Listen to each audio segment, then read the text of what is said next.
Hey folks, welcome back. Oh, we got this 2013 Ram in here, 3500, 6.7, and they're kind of complaining about, that it just seems like it doesn't have as much power as it should, and all that kind of stuff. Last week it was really hot outside. I was kind of looking at this thing, not really seeing anything. Doesn't have any codes of any kind, no check engine light or nothing like that as far as that goes. I've had this conversation before with someone in the past when you've got the 6-speed manual, but they've owned this pickup for a long time, so they know it.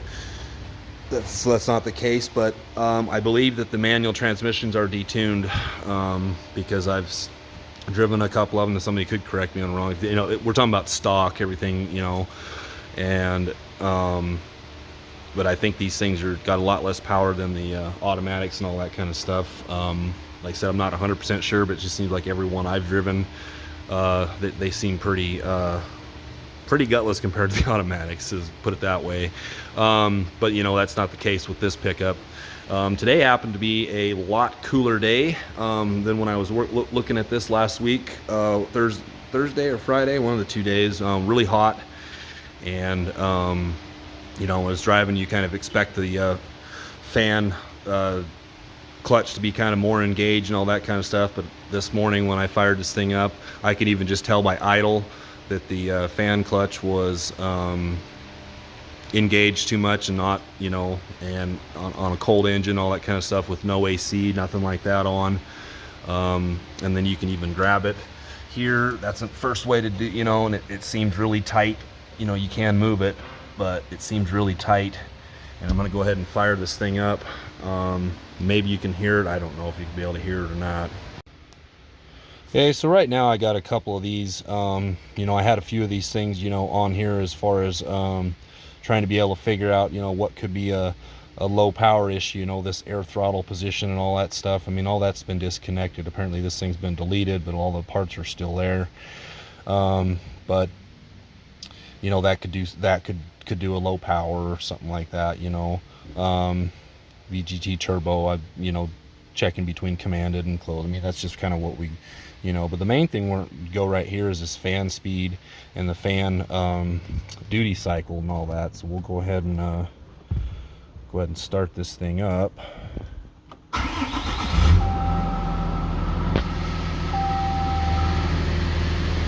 So obviously right now we've got the fan running at about 1,000 RPM, which is faster than the engine. So that's already a first clue right there. And when this thing is, coolant temperature at 143, it should not be doing that.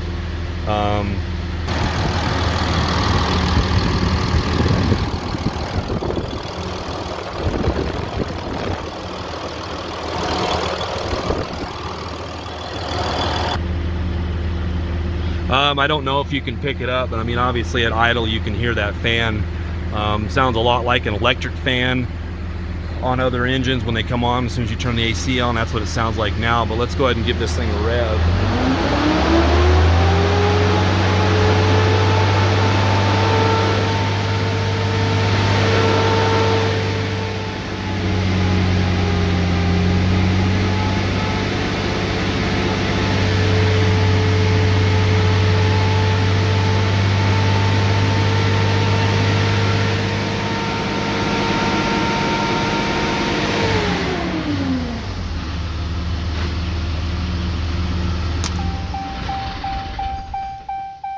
So should be able to hear that. That's what's going off right now, is this.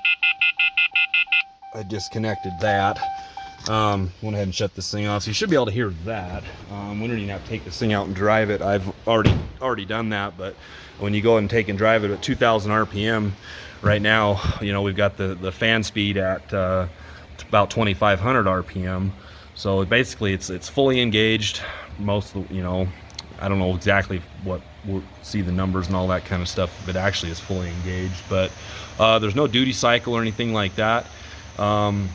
and there's no codes coming from it, so we don't have any other wiring issues of any kind or whatever. So basically what we need to do is just replace this fan clutch, because it's just stuck on, and hopefully this is going to be what is causing their issue. Should be. Anyways, we'll keep on going with this. Well, I'll offer some tips on how to eye replace these.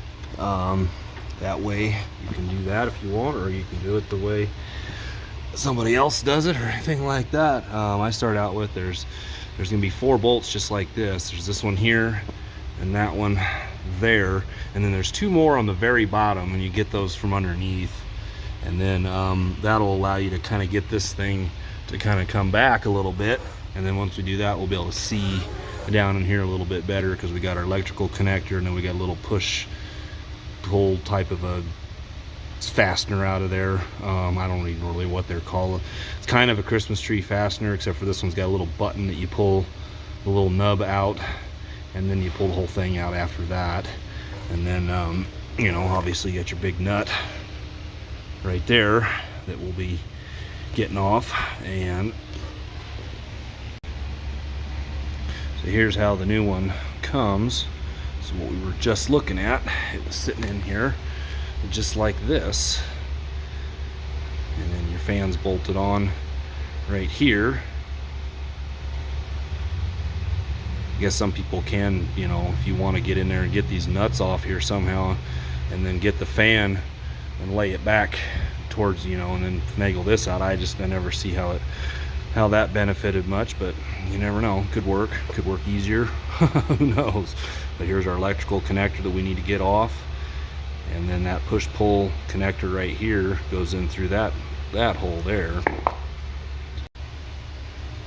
Okay, see with these nuts off of here, these nuts, that joke's probably getting pretty old, but it's still funny. Come in here and just, there's a little thumb tab right here, push it down, pull your connector off, and we're gonna grab that piece there. I'll see if I can do it with one hand or not. Yeah, I'm gonna try this.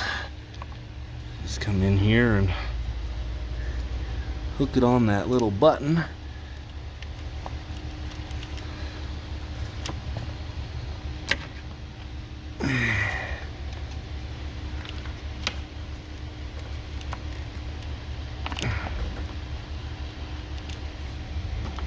Not really much you guys are seeing anyways, but what you're doing is you're popping the button out just like that, and then when you go back in with it, you go into the hole and then just push the button back in, and it spreads these jaws out like that. So they're not too bad. But now I'm gonna get in here with just a air hammer, and you just need a couple little and it'll come right out, and then we'll spin it off and bring out this whole works with the fan. Anyways, that's how I like to do it. So right now we got enough room to, you know, the fan's gonna come in this way and go down with the whole works, then line it up. You know, this thing can just flip back around. You can see it is kind of messed up in some places from, God only knows what. That looks like something got hot, or who knows how that happened. But this is, you know, it's rubber pliable, so it moves all around, you know, and you want it to be on the inside like this, and it's kind of supposed to seal, but you know, it'll be fine. But yeah, that's how I like to do that. And then obviously we got these nuts right here, 4 of them, to get the fan off, and then stick the new one on there. Well, now we're back together and tight. Just got to get these nuts put back on, all 4 of them. Let me just give this thing a test.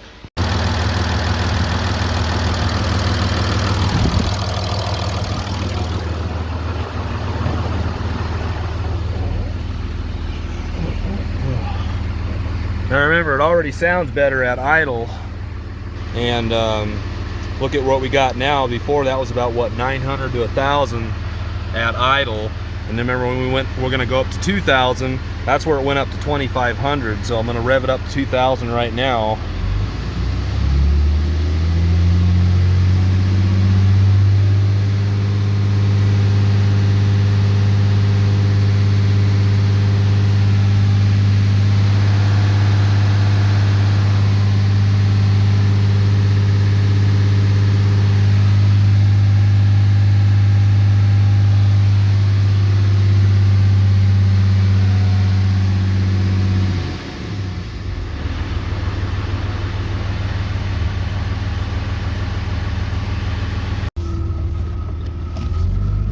Anyways, we'll take this thing and go down the road. We're at 112 right now for the coolant temp. There, now we can drive this thing around without it sounding like a jet taking off. Now I know earlier when I showed in the video, I think the coolant temp was a lot higher, but it didn't matter. You can take this thing out cold no matter what, and it would do that. So anyways, you know, that's how we troubleshot and how we figured out that that's what this one needed, was a new fan clutch. When you do put the new clutches in there, sometimes they will act like they're locked up.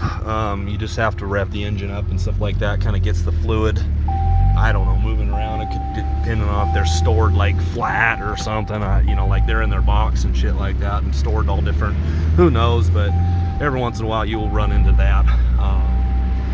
But you know, you can accelerate right here. I mean, you know, I don't think I didn't film it before yesterday or not, but I mean, it sounded like, you know, it sounded like the fan clutch was locked up. Which is what it was. So anyways, you know, we got good low RPM right now, 1500, about 700 on the 650 on the so anyways, we're good, and hopefully that helps you out, and thanks for watching.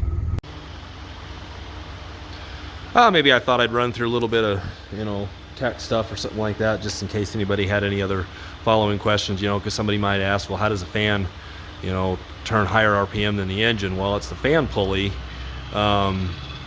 size. You know, you got a crank pulley that's yay big, and then you got a fan pulley that's yay big, and they design it all that way to you know, provide adequate cooling, provided you know, you leave everything as it designed. I'm not saying that aftermarket stuff isn't designed better or anything like that. It's just all designed in a certain way.